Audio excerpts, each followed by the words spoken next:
വീടിന് മുന്നിൽ നിന്നിരുന്ന ചന്ദനമരം മോഷ്ടിച്ച് കടത്തിയതായി പരാതി. ചടയമംഗലത്തിനടുത്താണ് സംഭവം. തേവന്നൂർ പറമ്പിൽത്തറ വീട്ടിൽ മാധവക്കുറുപ്പിന്റെ വീടിന് മുന്നിൽ നിന്ന ചന്ദനമരമാണ് പുലർച്ചെ മോഷ്ടാക്കൾ മുറിച്ചു കടത്തിയത്. എൻ്റെ വീടിൻ്റെ മുറ്റത്ത് നിന്ന് ചന്ദനമരം ഇന്നലെ രാത്രി 2:30 നല്ല മുറിച്ച് കടത്തി. 10-30 വർഷത്തെ പഴക്കം വരും.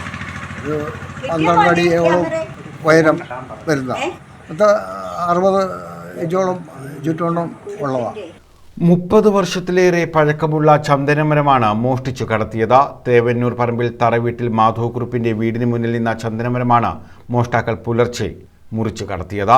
ഏകദേശം 12 അടിയോളം ഉയരമുള്ള ചന്ദനമരമാണ് മോഷ്ടിക്കപ്പെട്ടത്. പുലർച്ചെ 2:30 വലിയ ശബ്ദം കേൾക്കുകയും വീട്ടുടമയും ഭാര്യയും വീടിന് പുറത്തേക്ക് എത്തുകയും ചെയ്തു. ഈ സമയം മോഷ്ടാക്കൾ തടിയുമായി രക്ഷപ്പെട്ടു. വീട്ടുടമ ചടയമംഗലം പോലീസിൽ പരാതി നൽകി. എത്ര വർഷത്തെ പഴക്കം വരും? ഒരു 30 വർഷത്തെ പഴക്കം വരും. 30 വർഷത്തെ പഴക്കം വരും. ഈ പിന്നെ ഉണർന്നപ്പോഴത്തേന് ലൈറ്റിട്ട് അകത്ത് ലൈറ്റിട്ടപ്പോഴത്തേക്ക് ഞങ്ങൾ ഉണർന്നു വന്നപ്പോഴത്തേക്ക് ഒരു ന്യൂസ് ബ്യൂറോ, അഞ്ചൽ.